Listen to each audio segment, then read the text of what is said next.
Picture this. You are witnessing the most infamous act of desecration in the ancient world. A war chariot cuts a violent path across the dry earth, kicking up a blinding wall of dust. Behind it, a rope drags a human body mercilessly over the jagged rocks of the Trojan plain. The driver is Achilles, the greatest warrior of his age, and he's pushing his horses to the breaking point. But look closely at his face. There's no triumph in his eyes, only a terrifying hollow madness. He's desperately trying to erase the man he just killed, to grind his enemy's flesh into nothingness until no memory remains. But here's the impossible detail that transforms this massacre into a miracle. Despite the speed, despite the brutal terrain, the body remains pristine. The skin doesn't tear, the bones don't shatter. In his attempt to destroy his enemy's dignity, the demigod Achilles is the one falling apart, while his victim, the real Hector, remains physically and spiritually unbroken. This is the moment a dead man humiliated a living god. That scene creates a disturbing paradox. The brutal logic of the Bronze Age said the victor takes everything, the loot, the glory, and the body of the loser. But here, the dynamic is reversed. The Iliad forces us to watch the hero of the Greeks behaving like a monster, while the villain of Troy retains a silent, devastating nobility. When Achilles drags Hector around the walls, he isn't just venting rage. He's inadvertently proving that he's lost the moral war. The Trojans on the walls are weeping, yes, but the Greeks in the camp watch in stunned silence. They realize their invincible leader has been broken by grief, reduced to a wild animal by the death of his friend, while Hector, even in death, commands the protection of the gods themselves. To understand why this matters, we must look at who Hector really was. This wasn't a world of marble statues and polite philosophy. This was 1200 BCE, a time of collapse, where cities burned and civilizations vanished overnight. In such a ruthless era, strength was usually the only virtue. Yet Hector wasn't born of a goddess like Achilles. He didn't have skin that could repel steel. He was a man of blood and bone, burdened with the impossible task of saving a doomed city from a superior enemy. Achilles fights for himself. Hector fights for everyone else. Modern archaeology at Hizarlik, the real Troy, along with Hittite Empire archives, paint a startlingly similar picture. Records mention a city called Wilusa and a warlord named Alexandru, a direct linguistic link to Paris, Hector's brother. The pressure Hector faced wasn't just poetic, it was geopolitical. He was a real Bronze Age commander on real fortifications, staring down a very real Greek invasion force. Forget the dusty ruins you see today.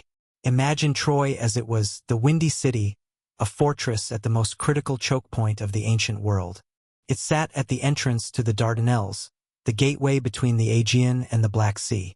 Every ship carrying grain, gold, or slaves had to pass under the shadow of Hector's walls. This wasn't just a military outpost. It was a superpower built on trade.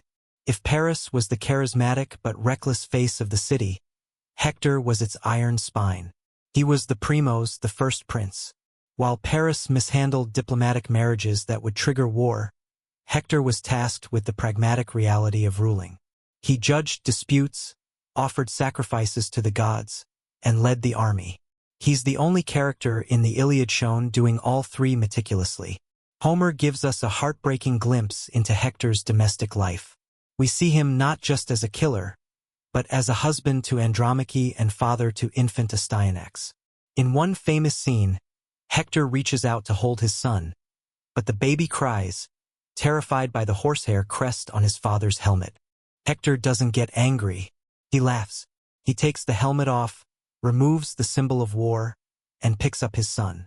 It's a rare moment of pure tenderness in a poem about slaughter. It reminds us that beneath the bronze, there's a man who would rather be holding his child than a spear. But the ships are coming. 1,000 ships, an invasion force fueled by greed and glory. Hector has to put the helmet back on. The moment the first Greek keel scraped against the sand, the world changed. Bronze Age warfare wasn't a dance. It was a collision of heavy metal and compressed flesh. Against this tide of steel stood Hector, leading a coalition of disparate allies. This is where the legend truly begins. For 10 agonizing years, Hector preserved Troy. He wasn't just fighting Achilles. He was fighting the economics of a siege, managing dwindling supplies, calming panic, maintaining morale among soldiers who knew they were outnumbered. In this era, you didn't kill an enemy from a distance. You had to be close enough to smell his sweat and feel his dying breath. When two lines met, it was a crushing, shoving match. Men were trampled, suffocated, stabbed in armor gaps. Hector stood in the front line of this meat grinder day after day. In the Bronze Age, a prince had to be a primachos, a fighter in the fore. If he retreated, the line collapsed.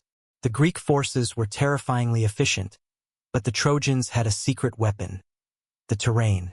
Hector used this to his advantage, turning the plain of Scamander into a kill zone.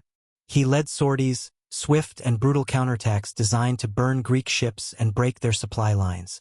This wasn't passive defense, it was aggressive defense of a desperate tactician. While Hector bled in the dust, where was the great champion of the Greeks? Achilles was sitting in his tent, playing a lyre, refusing to fight. Why? Because his feelings were hurt. Agamemnon had insulted him and taken his war prize. So, in a fit of divine petulance, Achilles let his own countrymen die to prove a point. Contrast this with Hector. Hector knows the prophecy. He knows Troy is destined to fall, that he won't survive the war. A rational man would have fled. But Hector stays. This is heroic fatalism, the decision to act righteously even when the outcome is guaranteed to be disastrous. Achilles fights because he wants to be remembered forever. Hector fights because if he doesn't, his wife becomes a slave and his son gets thrown from a wall. This is why Hector resonates so powerfully. We cannot relate to a demigod who cannot be hurt, but we can relate to a man who is terrified, exhausted, who knows the odds are stacked against him, yet picks up his shield anyway. That is the definition of courage. However, Hector has a fatal flaw. If Achilles suffers from rage, Hector suffers from hope. As Achilles remains in his tent, Hector begins to believe the impossible, that he can actually win. He breaks through Greek fortifications. He even sets fire to their ships. This success intoxicates him. He ignores his cautious lieutenant Polydamas, who begs him to retreat behind the walls while they're ahead. Hector refuses, drunk on victory. He keeps his army on the open plain as night falls, a tactical error born of hubris. By burning the Greek ships, he hasn't secured victory. He's signed his own death warrant. The fire will finally stir the beast in the tent. The battlefield erupts in panic. Emerging from the Greek camp is a figure every Trojan fears. Golden armor gleaming, massive spear in hand. Achilles is back. But history knows a secret the soldiers didn't. The man inside the armor isn't Achilles. It's Patroclus, his gentler companion, who has donned the war gear in a desperate attempt to save the Greek ships. Patroclus fights with possessed fury, driving the Trojans back to their walls. But power that is borrowed always demands a price. He ignores Achilles' warning not to pursue them to the walls. He pushes too far and the bill comes due. The death of Patroclus is a brutal dismantling. Apollo strikes first, knocking the helmet from his head. Dazed and defenseless, he's stabbed in the back by a young soldier. He's already dying when Hector steps forward. In the blood haze of battle, Hector believes he's cornered the beast. He thrusts his spear into the fallen warrior's belly. But as life fades, Hector realizes the horrific truth. The man gasping at his feet isn't the invincible Achilles. It's just a boy. With his dying breath, Patroclus prophesies, "You did not kill me. Fate and Apollo killed me, and death stands close to you at the hands of Achilles." Hector, in defiant hubris, dismisses the warning. Then he makes the mistake that seals his fate. He strips the body and puts on the golden armor of Achilles. By wearing Achilles' armor, Hector is literally wrapping himself in the skin of his enemy. But the armor doesn't fit. It was made for a man who is more than human. On Hector, it's just heavy bronze, a burden he cannot carry. He's killed the one person Achilles loved. He's poked the sleeping bear and stolen the bear's skin. When Achilles returns to the battlefield, he doesn't come as a soldier. He comes as a force of extinction. He refuses to eat, refuses to wash Patroclus' blood from his hands. He's no longer interested in the rules of war. He wants to inflict pain on the world itself. He slaughters so many Trojans that he literally clogs the river Scamander with corpses. The water turns red, and the river god himself rises up to fight Achilles, disgusted by the butchery. Against this supernatural violence, the Trojan army disintegrates. They stream back toward the city gates in panic. King Priam holds the Scaean gate open, screaming for his people to hurry. The heavy doors slam shut, but there's one man left outside. Hector stands alone in front of the Scaean gate. Why is he there? Why didn't he run inside? His crushing guilt. It was Hector's order to keep the army on the plain. His hubris exposed them to this massacre. Now he feels he cannot face the widows and orphans inside. His conscience traps him. Inside his mind, a terrifying dialogue takes place. He thinks about reasoning with Achilles, offering to return Helen and all the treasure of Troy. But then he looks at the approaching dust cloud and realizes the thing coming toward him is past reason. Above him on the walls, his father Priam and mother Hecuba are weeping, begging him to come inside. But Hector cannot move. He's wedged between the monster in front and the shame behind. He chooses the only option left for a tragic hero, to stand his ground and die. But then reality hits. Achilles arrives, shining like the dog star. The sheer physical radiance strikes a primal nerve. And in a moment that makes him more human than any other hero in mythology, Hector breaks. He turns and runs. This isn't cowardice. This is the biological response of a mortal encountering a god. For 3 laps around Troy, Hector runs. The Greek army watches in silence. The Trojan people watch in horror. He's forced to run past landmarks of his childhood, the fig tree, the washing springs. His entire life flashes by as he sprints toward his end. After 3 laps, the gods grow bored. Zeus weighs the fates on his golden scales. Hector's side sinks toward the underworld. Apollo, who has been sustaining Hector, quietly abandons him. But the gods aren't content with simply letting him die. They give him false hope first. Athena disguises herself as Deiphobus, Hector's favorite brother. She appears beside the exhausted prince. "Brother," she lies. "Let us stand and face him together." Imagine the relief in Hector's heart. After 10 years of carrying the weight alone, he finally thinks he has help. He stops running. He turns to face the monster and tries one last time to appeal to civilization. He offers a pact. "If I kill you, I'll return your body. Promise me you'll do the same." Achilles' response is chilling. "Do not talk to me of pacts. There are no faithful oaths between men and lions." The fight begins. Achilles throws his spear. Hector ducks, and the bronze tip flies over his shoulder. Hector shouts in triumph, thinking the godlike warrior has missed. He throws his own spear, hitting Achilles' shield square. But the shield was forged by Hephaestus, it doesn't break. Now Hector turns to his brother for a second spear. He reaches out his hand. But there's no one there. The space beside him is empty. In a fraction of a second, the terrible reality crashes down. There was no brother. The gods have tricked him into standing still so he can be slaughtered. "Alas," he whispers, "death is no longer far away." Notice the cruel irony. Hector is wearing the armor he stripped from Patroclus, Achilles' old armor. Achilles knows every inch of that metal. He spots the small gap at the collarbone, where the life sits exposed.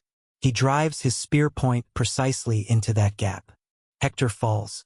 The spear has missed his windpipe, allowing him final moments to speak. He doesn't beg for his life. He begs for his body. "Don't let the dogs eat me." Achilles sneers that he wishes he had the stomach to eat Hector raw himself. With his final breath, Hector delivers a curse that acts as prophecy, warning Achilles that Paris and Apollo will destroy him at the Scaean gate. His soul leaves his body, lamenting its fate. What happens next shocks the ancient world. Achilles takes his knife and slits the tendons behind both of Hector's ankles.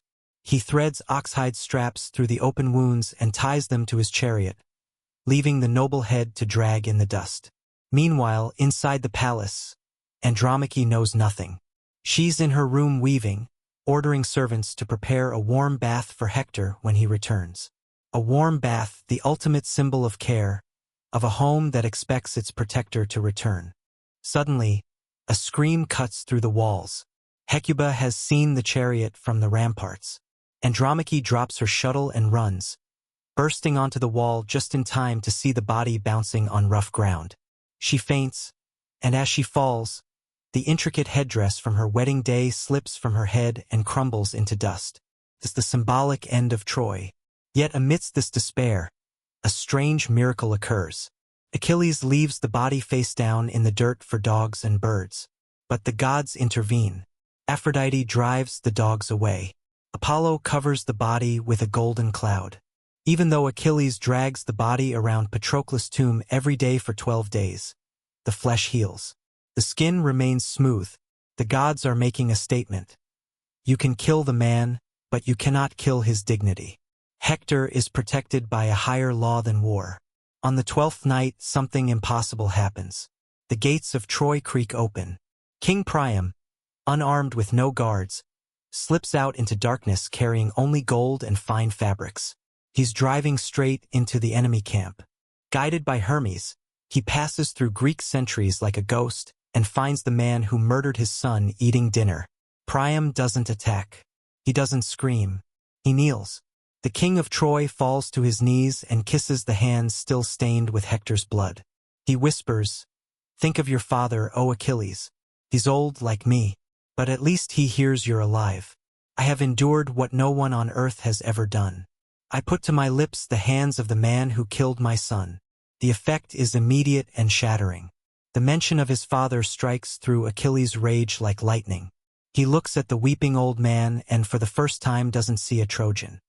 He sees a reflection of his own father, who will soon mourn him. The rage that has driven the entire story suddenly vanishes, replaced by a wave of human grief. Achilles gently pushes the old man away, not in anger, but in shared sorrow. And then the two enemies weep together. Priam weeps for Hector. Achilles weeps for his father and Patroclus. This is Hector's final victory. Even as a corpse, he's achieved what no army could. He has forced Achilles to reclaim his humanity. He has turned the monster back into a man. Achilles stands, raises the old king, and offers him a seat. He orders his servants to wash Hector's body and wrap it in fine tunics. He grants Priam a truce. "How many days do you need to bury him?" Priam asks for 11 days. Achilles agrees. "I will hold back the army for as long as you require." The greatest war in history stops. Not for a treaty, not for gold, but for a funeral. For 11 days, the plain of Troy is silent out of respect for one man, Hector. The Iliad ends not with a wooden horse or burning Troy or the death of Achilles. It ends with a funeral. For 9 days, the Trojans gather wood. On the 10th day, they place Hector on the pyre and set him aflame. The most heartbreaking tribute comes from Helen, the woman who caused the war. She says, "I've been in Troy for 20 years, and I never heard a harsh word from you. If anyone scolded me, you restrained them with your gentle spirit." Think about that. The greatest warrior of his age is remembered not for how many men he killed, but for his kindness to a hated outsider. This is why, 3,000 years later, Hector is still the true hero. Achilles represents the fantasy of human potential. Unlimited power, eternal youth, divine favor. We all want to be Achilles. But when we wake up in the morning and look in the mirror, we are not Achilles. We are Hector.